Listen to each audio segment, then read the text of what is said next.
So now that I'm officially done with Sea of Stars, at least the main storyline, as you could see, there is potential for a lot more because they do allow you to save the game just before the final battle, and you get to do side content. I just kind of wanted to talk about the game a little bit after finishing with the last boss and seeing the ending and everything.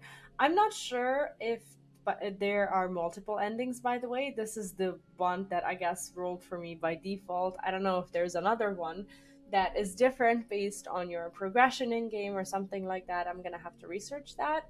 But overall, I have to say I'm very very happy with the game, and I think that playing this game and finishing this game as well was the right choice. It took me 35 hours to go from beginning until the very end. I did not rush it.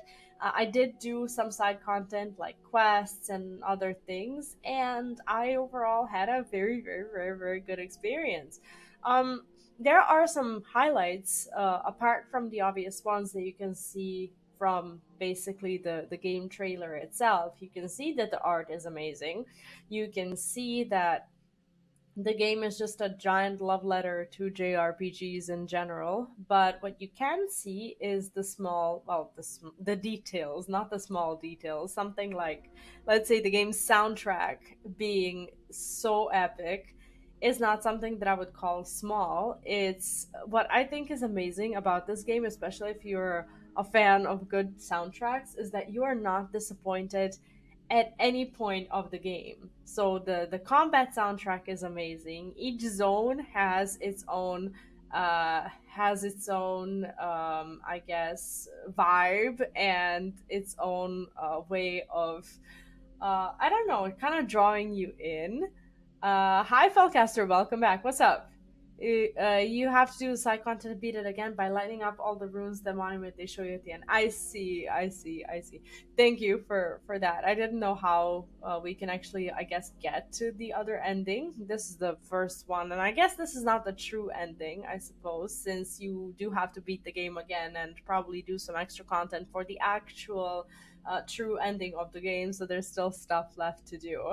I loved it. I loved it. I absolutely enjoyed every second of it. What I liked the most overall is just how much of a vibe each environment is. Like they tried so hard to put you into the mood that they want to put you in, and that mood includes, for me, three main things. First, the design of the game, so basically what you can see, and then the soundtrack that goes along with it, and then the game mechanics as well. So if you go through like each one of the levels, you see that basically the that each level has like a new mechanic that's introduced into a dungeon, and this is something that kept me going. And I'm the kind of person who doesn't really like these level based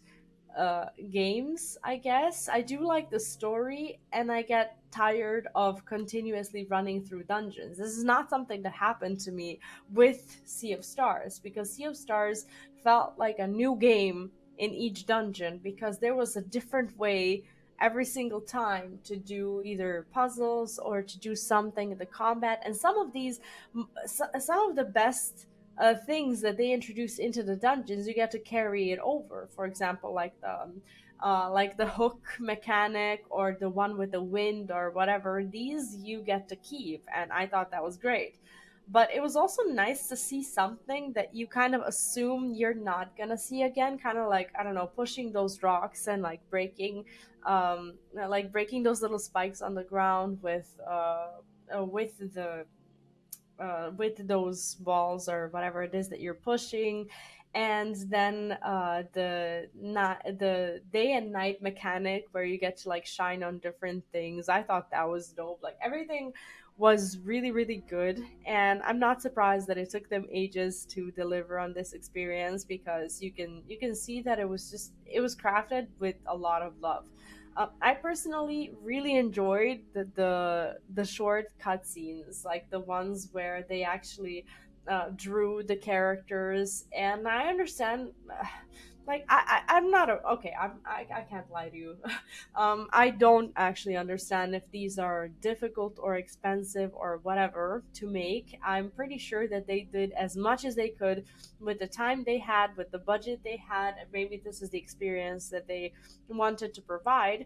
But similarly to how I felt in, let's say, Digimon Survive, when I was playing, I would have wanted to see more of these short movies, right? Like the like kind of like the way when you I don't know, when something big happens in the game or when they're introducing a character or something, there's like a different art style, right? I really like that, and I think that they could have done a little bit more of that. But I'm not gonna be ungrateful or unappreciative and say that this is something that they missed out on or whatever. I'm sure they did their best, and I think that the game's art style really is good. Even without these things, it's amazing, and I can't complain about anything. I actually did not know that there was going to be a DLC in a few months also. Thank you for letting me know that. I did not know, but I am very excited for that, and I'll try to get to the true ending before that so that I can continue with the DLC properly.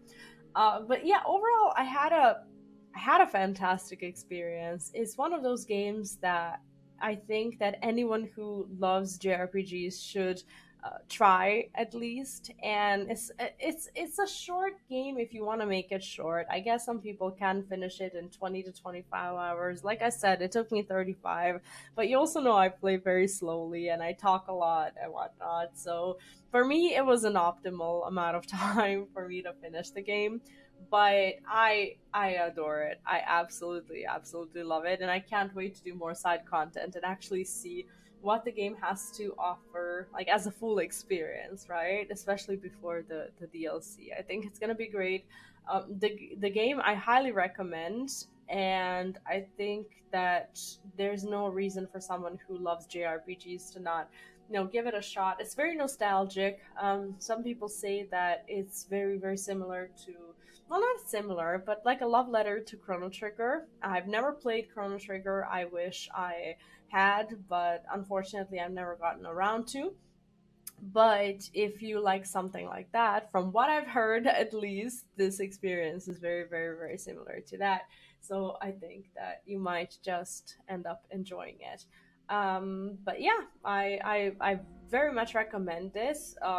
Thanks to the dev team who did a fantastic job, and thank you to all of the backers who have supported this game throughout the years. And thank you for being with me on this journey. I hope you enjoyed.